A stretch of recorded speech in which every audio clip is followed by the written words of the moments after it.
Sungguh sebuah kebahagiaan di mana kita bisa berjumpa kembali semuanya di tempat ini. Saya mengucapkan selamat datang bagi Anda semuanya, welcome home Bapak Ibu. Dan seperti biasa di pertengahan ibadah kita akan baca pertanyaan katekismus. Dan minggu ini pertanyaan yang ke-41. Saya bacakan pertanyaan dan kita bacakan jawabannya bersama-sama. Apakah doa Bapa kami itu bersama? Bapa kami yang di surga, dikuduskanlah namamu. Datanglah kerajaanmu, jadilah kehendakmu di bumi seperti di surga. Berikanlah kami pada hari ini makanan kami yang secukupnya, dan ampunilah kami akan kesalahan kami, seperti kami juga mengampuni orang yang bersalah kepada kami. Dan janganlah membawa kami ke dalam pencobaan, tetapi lepaskanlah kami dari yang jahat. Ayatnya terambil dari Matius 6 ayat 9, kita baca bersama, 2, 3. Karena itu berdoalah demikian, Bapa kami yang di surga, dikuduskanlah namamu. Silakan duduk Bapak Ibu. Bapak Ibu sekalian, seringkali kalau kita mengucapkan atau mengutarakan doa Bapa kami ini Bapak Ibu, kita sering hanya menjadikan ini sebagai pelengkap, atau mungkin formalitas, atau mungkin sebagai tambahan di akhir doa kita. Biasanya seperti itu ya Bapak Ibu ya.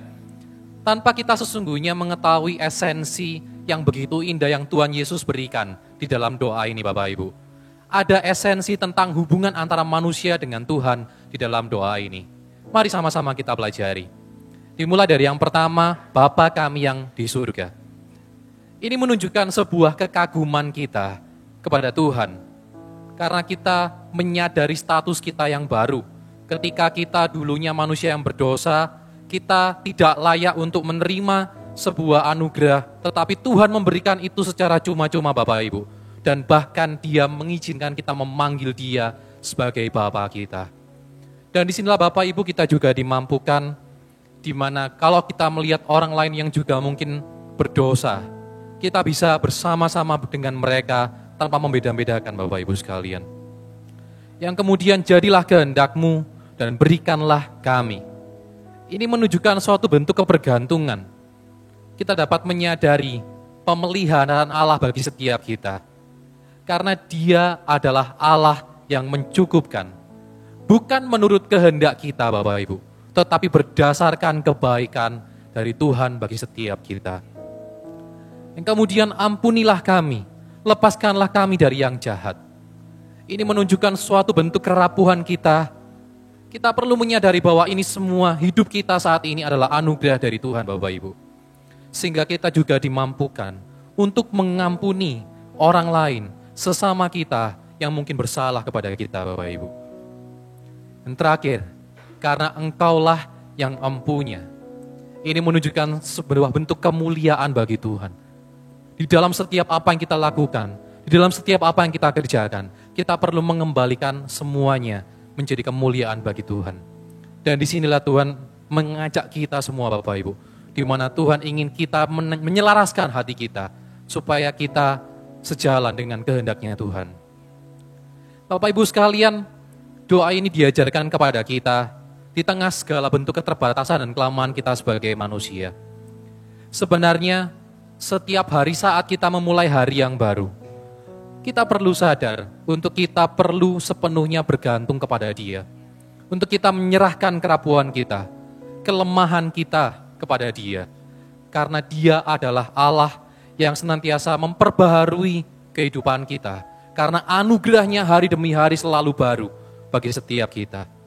Sehingga kita bisa kagum dan sadar bahwa begitu dekat Allah bagi setiap kita yang kita sebut sebagai Bapa. Apakah kalau gitu kita perlu berdoa Bapa kami setiap hari? Bukan demikian esensinya Bapak Ibu. Dalam Filipi 4 ayat 6-7 dinyatakan di dalam doa kita perlu mencurahkan hati kita dengan sungguh-sungguh kepada Allah.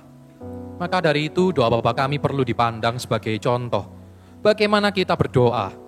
Dan doa Bapa kami dipandang sebagai bagaimana Tuhan mengajarkan kita mengutarakan isi hati kita lewat poin-poin tadi yang ada di dalam doa Bapa kami Bapak Ibu sekalian. Maka saat kita berdoa kepada Tuhan, hal ini bukanlah menjadi sebuah rutinitas saja Bapak Ibu, tetapi merupakan suatu bentuk relasi antara kita dengan Tuhan.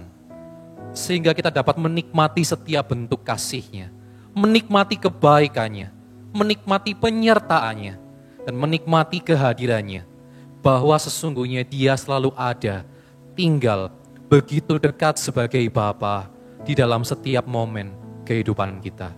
Saya undang kita semua untuk bangkit berdiri Bapak Ibu. Mari bersama kita ambil waktu sejenak untuk kita mau tundukkan kepala kita mau pejamkan mata kita.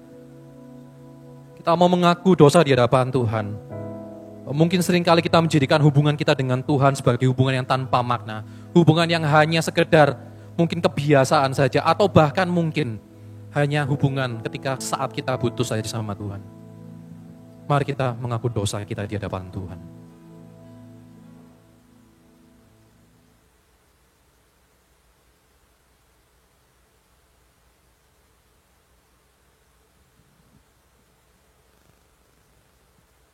Mari kita berdoa.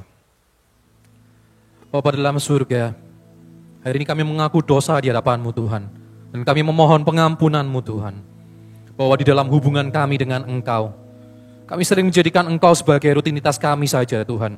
Rutinitas yang hanya sekedar berlalu. Namun tanpa menyadari bahwa sesungguhnya Engkau-lah harusnya menjadi yang terutama bagi setiap kami. Dan Engkau yang seharusnya menjadi dasar dan poros dan arah kehidupan kami dari hari ke hari. Karena sesungguhnya Engkaulah Bapa kami yang senantiasa ada, senantiasa menuntun, dan senantiasa memberikan kasih-Nya bagi setiap kami. Terima kasih Tuhan Yesus, di dalam nama-Mu kami berdoa dan bersyukur. Amin.